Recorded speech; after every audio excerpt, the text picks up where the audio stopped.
Sorry about that. I was on mute. Hey there, everybody. Good morning, good afternoon, good evening, depending on where you guys are at. I hope you had a wonderful weekend. Getting started. Hey, Laura, good to see you. As always, let's start with SPX. And then if you guys have any questions over anything else, I'm happy to pull that up. We'll talk about the market, see if there's a game plan for the week, and get going from there. Hey, CJ, good to see you. So let me just switch this over now, starting with SPX today. We can see that we're right still fighting the 4,200 level, right? Um, when we pull up the weekly chart here, let's actually work our way backwards today and start with the weekly going to the intraday. So starting with the weekly chart, we still have this 100 period simple acting as resistance. That's kind of been a strong line in the sand for the market this entire year. It's been a struggle to break and hold above that level, let alone continue a trend past it. This alert up here for 42,1870 is for a gap fill to the upside based on the daily chart. So those gaps can sometimes act like a magnet for the price and drive the underlying price up into that level. Sometimes all it's looking for is to fill that gap and then it reverses back the other direction. Sometimes it fills the gap and it keeps going. So we'll have to see one, if we're able to fill the gap, and two, if we do, which one of those two scenarios is it going to be? Is it going to be an immediate reversal back down? Or is it going to allow the underlying price to keep going into the ATR trailing stop at 42 break and hold above the ATR trailing stop on the weekly chart? That should give us a lot more of that bullish sentiment to really continue to press to the upside. And of course, from a trading perspective, will more than likely mean, if you haven't already started to consider some bullish trades now, to start leaning towards that scenario for your overall portfolio, unless you're playing some like honey badgers to the downside, because the majority of the market should look to prep itself up from there. When we go to the daily chart, you can see right around where that gap is from back here. There's the gap at 42,1870 that I mentioned. So that's the gap that we're looking to fill based off the daily chart. And here, for example, is a really good gap fill that we had that took a while to fill, but then once we filled it, it immediately reversed. So here's a great example of that. There was a gap that we made to the downside back here in September. And then when you go over, you can see, right, we kept trending lower, then we bounced up. And right here back in December, we barely filled that gap, right? Stalled, pulled back, gave a second test of that level, and then ultimately moved lower before we had that trend to the upside into 4,200 again.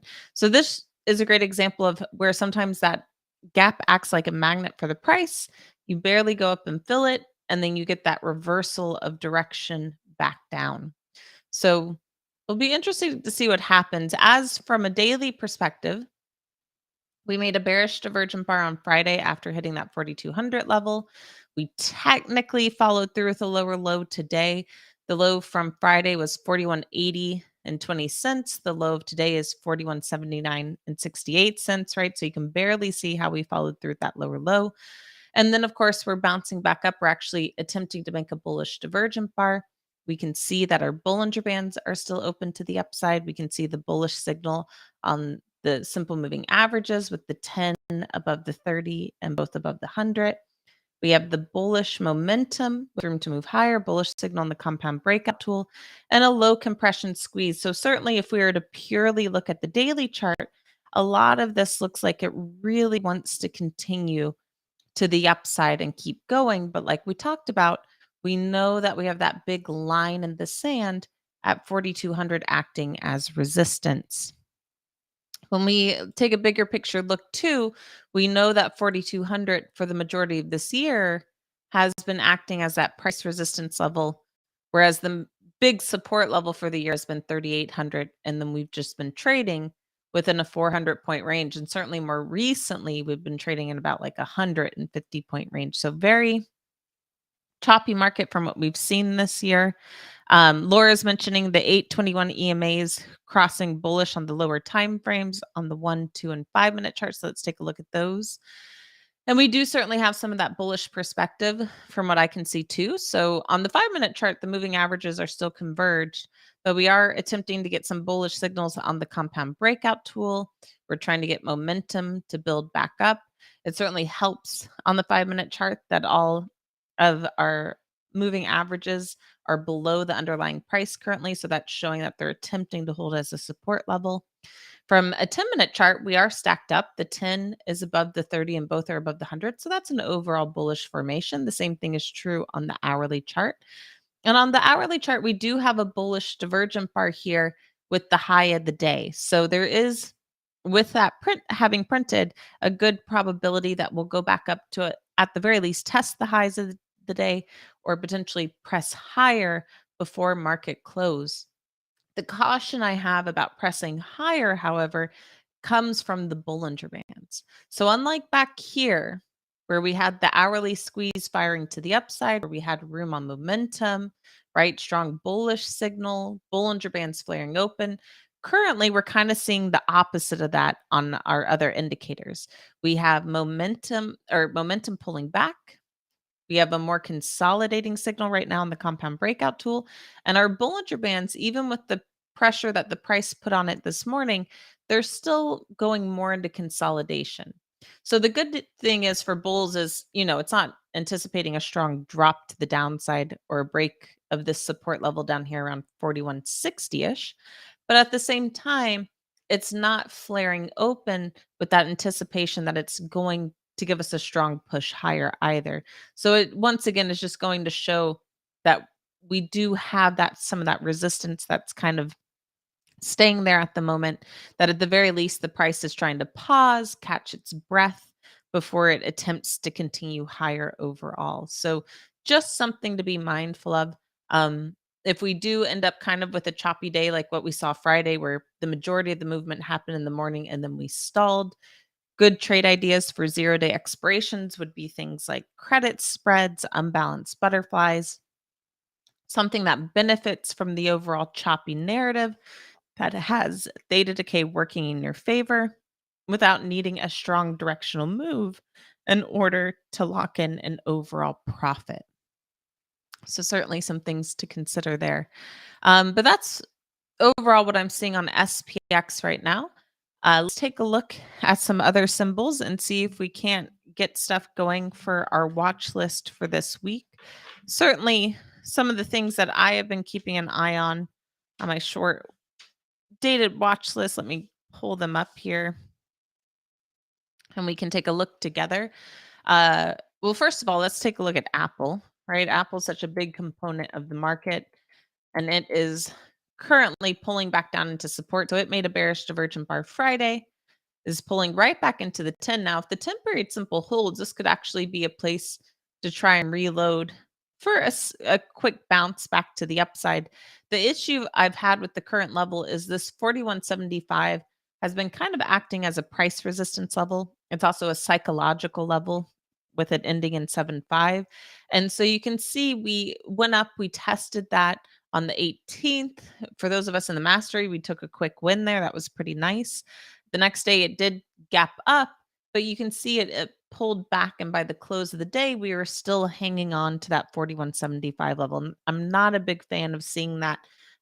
Typically, when I see the price try and break the underlying price break above a price level like this, acting as resistance, I want to see it hold that level and then continue the bounce in the next trading day. And instead, we arguably, I guess, held the level because we closed right at it. But today you can see that we've pulled back down and we're trading back below it. So that's a little bit of caution. If we can, however, close with a bullish divergent bar off of support, I certainly wouldn't mind considering something like maybe a put credit spread or a put unbalanced butterfly for the week, with the idea that if it can keep going to the upside, great, right? We jumped in right at support. It's a perfect price level to do that at. But if we start to stall, we could always flip the credit spread. And I don't like this risk versus reward by any means. So I might actually go a little bit in the money, right? It depends on where we're trading at into the close today if I take this trade. But let's say we were looking at something like this. Well, then we could always look to add on a call credit spread and turn it into some sort of iron fly, iron condor, and take advantage of Apple just kind of stalling at this price level. Now, like I said, looking at the premiums for this week, I am not a fan of this risk versus reward right now in the option chain. You can see that we're at basically a dollar in the money on this trade idea, but we're only getting a 105 credit, right? That basically means that the majority of the premium that we hold is actually intrinsic value on the trade idea. And our risk of 143, right? That's not the best risk versus reward scenario either. I usually prefer, especially on credit spreads, to see the risk versus reward at least a little bit more even, right? 50-50. If not, of course, a bigger profit potential, ideally, when we're able to. But in this case, we definitely have the heavier side on the risk aspect, and we're already starting in the money. So that's not the best premium Apple's giving us, certainly for this week, if we were to take that into consideration. So something to be mindful of. Um, let's keep going here. So on my short list, let's start with GE. So GE still has that daily squeeze. Nice bullish sentiment on the compound breakout tool. We have bullish momentum. Still not near support. So I would really prefer to see this kind of pull back into the 10 like Apple's done. If it can pull back and hold the 10, or certainly if it could pull back into the 30, that would be ideal. And all of this remains valid down here. It'd give us a much better entry point to play this higher. If you did want to jump into this level with where we're trading at now, you certainly can, due to the fact that one, there's still room on momentum, so that helps you out. And two, we still have a valid daily squeeze. So the squeeze, of course, for those of you who aren't aware of what this indicator is, it can help um, basically give you a energized move, if you will, right? A greater than anticipated move whenever it prints and in turn starts to fire. And so, because that is going into a low compression squeeze, it's still valid. It's showing us that there's still energy to potentially take this to the upside and keep moving, which is why when it's printing, even if the price is up here, sometimes I don't mind jumping into it, even though it's not necessarily the best spot from a technical standpoint. I know that there's still energy to keep the price moving along this upper Bollinger Band if it chooses to, right? Especially if there's still room on momentum as well. So GE, not a fan of the bearish divergent bar, the instant pullback today, but overall, from a technical point of view, that still looks pretty solid. Starbucks was another one that was on my watch list here. So Starbucks is right at the 100 period simple. I wanted to see whether or not it would be able to hold this or if it would break. And right now it's at a break. So ideally, I was looking at this to hold to try and play to the upside, but this is exactly why personally I like to give it some time, especially when the lower indicators aren't quite in agreement with the move that I'm looking for. We can see that momentum is crossed below the zero line. We have a choppy signal in the compound breakout tool. So all of that is more bearish to consolidating. And depending on how we close today, if the close of this bar remains below the 100 period simple, then that's just starting to show some weakness. And that, of course, in line with the Bollinger Band starting to open lower, especially with the price up here, right? The price isn't putting direct pressure on the Bollinger Bands to open lower. So they're already making room for potential to the downside. All of that is starting to look a bit weak there. And actually, right? Could, even though I was looking at this more from a bullish perspective for a bounce, we could actually look to take the opposite, right? Maybe look at a call credit spread to play for an overall reversal back to the downside. And yeah, Danielle, we could take a look at the cues, certainly. Be happy to pull those up here. Let me write down the things that we're looking at today just so I don't forget.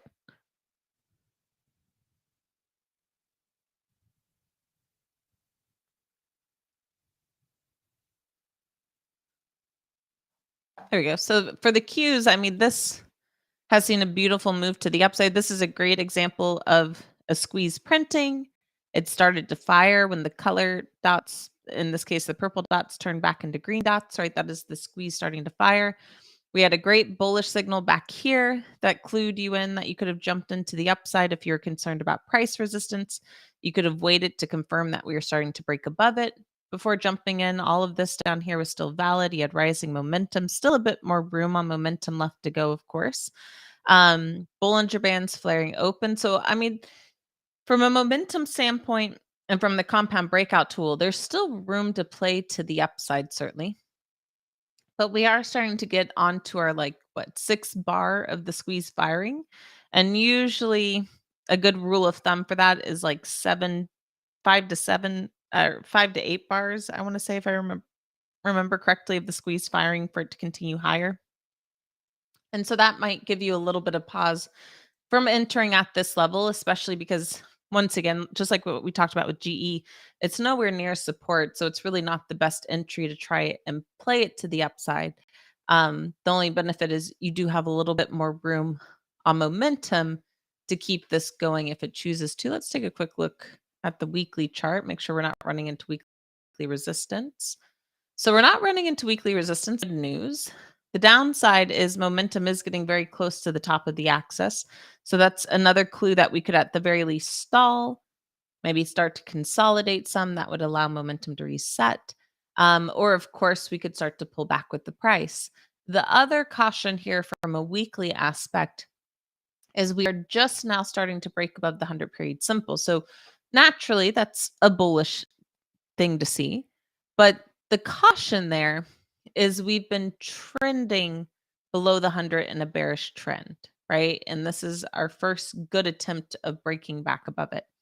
And what can happen sometimes when something's been trending below the 100 and it first attempts to break it is that it's almost like a trap, right? It's like Admiral Akbar saying it's a trap. And the reason why is it's a trap for bulls basically, where they see this kind of move, they want to jump in, but we can't actually get the trend going. It almost kind of stalls at the 100 period simple.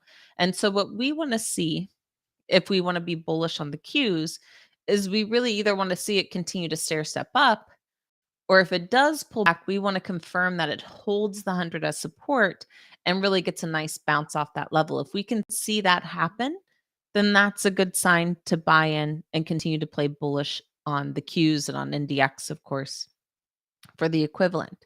But if it pulls back and then starts to break, that's where the trap comes in. And usually, from a bearish stand, you can look to jump in to play back into support or sometimes play for a reverse trend lower. Now, I'm not saying that's what's going to happen. We don't have any clue of that on the indicators happening yet, but that is the caution that I find here, especially with momentum being as high as it is, right? It maybe has like another week or two to really reach the very tip top of the axis, but it's getting close.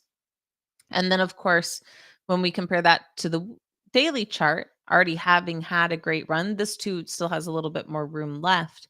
Um, but it's just a place to be mindful that stalling, a pullback, it wouldn't be out of the question. And keep in mind, things don't naturally just go straight up.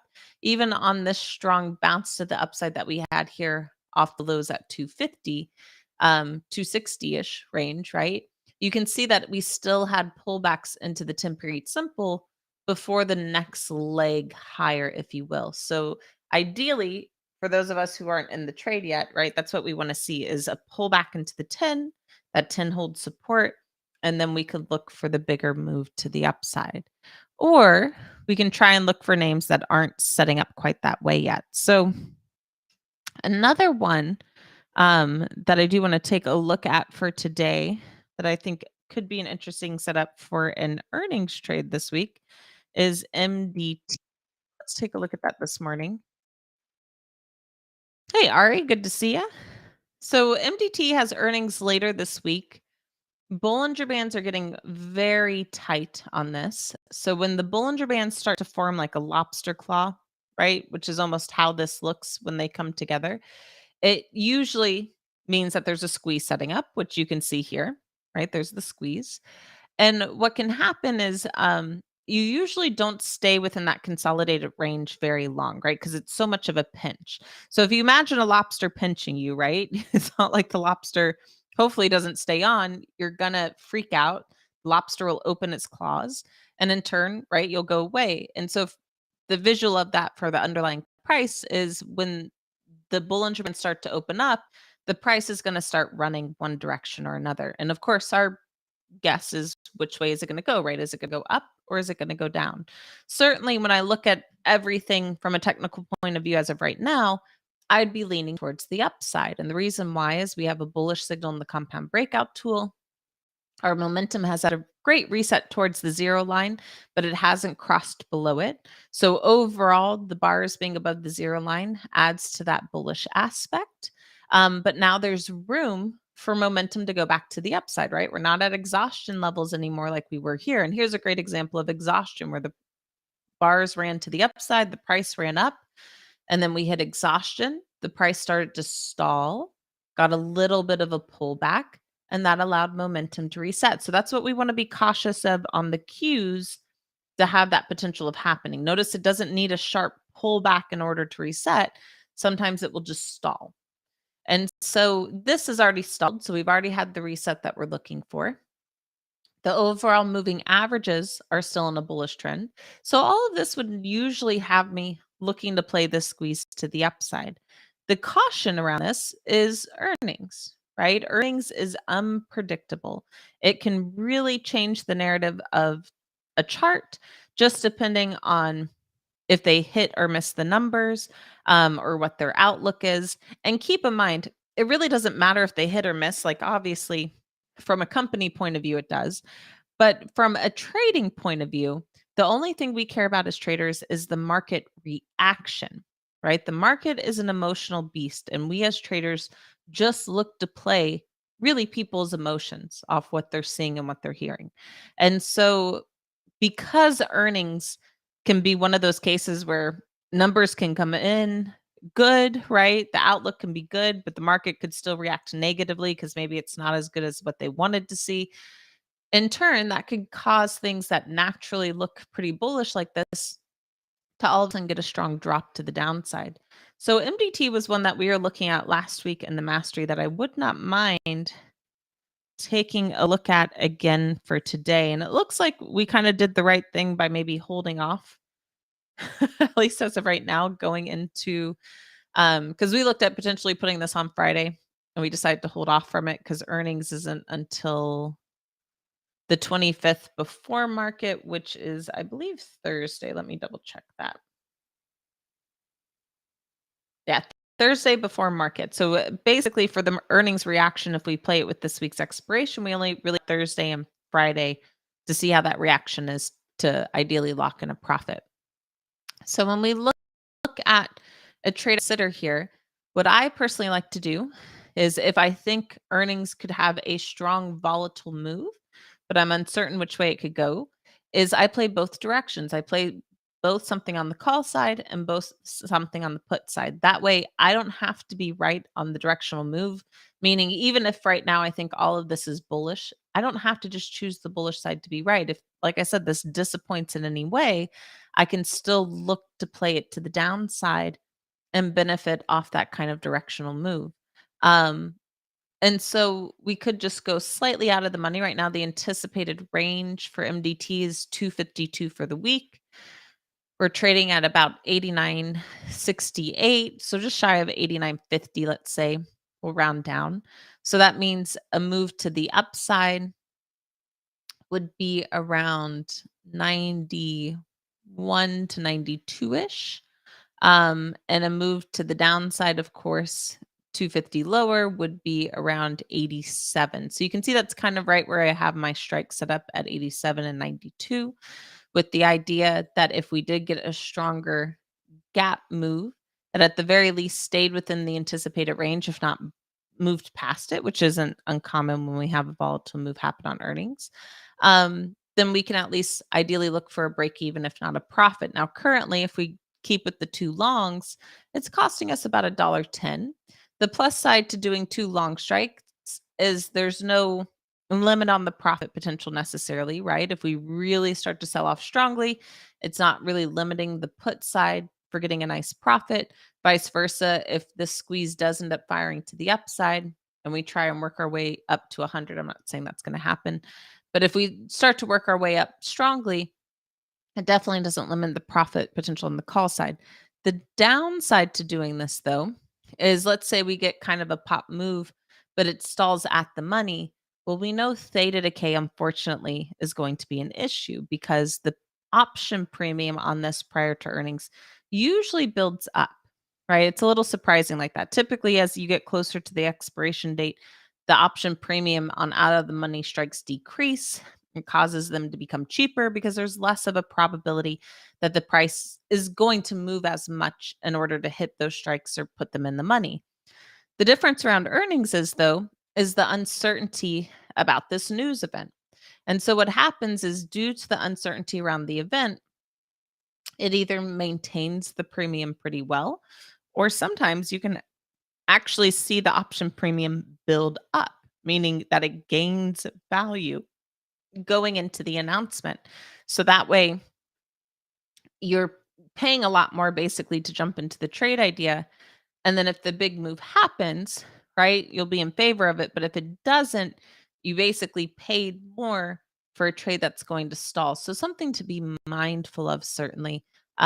If we take this trade around any earnings trade, I would treat it personally like a lotto trade, meaning that you are okay with 100% of the capital risk out there. Because if it obviously stalls or doesn't go anywhere, you have to be okay losing that capital on both sides of the trade. One benefit around doing something like this, though, if we don't start with a spread, right? We could also look to do just two vertical spreads. The plus side to this is it's a much smaller capital risk. So if we did a 2-point width spread on each side, still within the anticipated range, it's only costing us about 60 cents rather than $1.10. It makes our profit potential 141. So not a bad risk versus reward, right? That's the kind of scenario I look for where the profit potential is much greater than the capital risk. But the downside, of course, is if we had a really strong move, then you limit the profit potential that you receive because the max that you're able to get on this trade idea is $1.40, right? So that would be the slight downside. The plus side to doing the spreads is one, if we do experience some theta decay, it helps cover that with the short strikes, right? It helps offset some of the theta decay being experienced on the long strikes. And then, of course, it's a much smaller capital risk. So if it is a trade idea that doesn't work out, you're risking a lot less. There's a lot less that you have to make up in your account in order to get back to break even and profitable. The benefit, though, to doing something like the two longs, right, is if it does remain flat, and it will really depend on how much the theta decay has worked against us with the at the money strikes, but we could always look to then sell to open two strikes. And as long as we could get a credit on the two strikes at above $1.10, right? Because that's our cost basis on the two longs that we hold. So as long as we could get a premium that is greater than $1.10, we actually flip the trade from a directional trade into a consolidating trade. So if it ends up being an earnings kind of like it was last time, where it pops up a little bit, but it's basically a non event and hangs out in the range that it was in prior to the announcement, we could quickly look to sell to open two at the money strikes, turn it into an iron condor or an iron fly, and then use that theta decay that was naturally hurting our trade and flip it back around to where it benefits our trade, right? To where we still might be able to squeeze out a profit or at the very least try and recoup some, if not all of our capital. Um, and so I kind of like that idea personally, leaning towards that. That way, if we do get a stronger move like this, where we have that strong gap to the downside, then we don't limit the profit potential initially off the announcement. But if the announcement is more of a non event like it was last earnings, then that's okay. We have a potential management action to flip it on. Now, of course, if theta decay completely rips out of the trade, there might not be enough premium in the short strikes to do this kind of management move. So no matter what, we would have to be okay with the capital risk that we put out there initially to take this trade. So I do still like the MDT trade. I would be leaning towards volatility, partially because it's known to have volatile moves, right? We've seen that here. Here we had a stronger sell off the next few days after earnings here, we had a gap down as well. So we've seen more volatile moves than not in recent earnings, but also because of what we talked about with how narrow the Bollinger Bands are and with the squeeze setting up, more inclined to think the squeeze was actually going to fire off of the news event. Whereas back here off the last earnings, we had consolidation that was happening, but we didn't have this strong of a pinch in the Bollinger Bands, right? And so the closer together the Bollinger Bands get to one another, the more likely you will get a stronger move off the news. The only time you see Bollinger Bands typically get this close together and you don't get a strong move off of it is because the company's been bought out, right? And so it's setting itself up at that certain price level and it kind of stalls there until everything goes through accordingly on the trade, and on the buying and selling of the company. So that because of how narrow these are, because of the room on momentum to really play to the upside, or if it's a bearish move, right, for it to cross over and play to the downside, there's a lot of room both ways to trade it. And with the squeeze, I'd be more inclined to think that we'll get a more volatile reaction than not off of earnings, which is why I'd be leaning to play it that way. But that is my time today, guys. So, a few different trade ideas to consider for this week. Certainly. As for SPX, like I said, please be mindful of the 4,200 level. That's going to be a very big level for SPX to try and break above. Doesn't mean it can't. It looks like it's attempting to get a few more bullish signals here at the end of our session. So we might, like I said, try and retest the highs of today or attempt to run higher. But if we really want to start getting our accounts more bullish in this market and keeping with that sentiment, then we'll really need to not only break but hold above 4,200 to get kind of that strength and aspect. Otherwise, we could either just start to stall here and once again build up that energy for the possibility of a break, or like we've seen the other times that we've tested this level this year, we could start to actually get a reversal back down into support. And it may not be a big reversal, right? And I'm not saying it will get all the way back down to 3,800, but the last two times that we've tested near this level, we have seen a pullback down into 3,800 again. So don't count it out either. And just like I said, be mindful of where we're trading at now and maybe even just be a little bit patient to see which way we break before we keep going. But that is my time today. So thank you so much for joining me. For those of you on Twitch and YouTube, have a wonderful rest of your trading day. As always, may the trade be with you. And I will be back on the mic with you guys on Wednesday. So I look forward to talking with y'all then. Bye.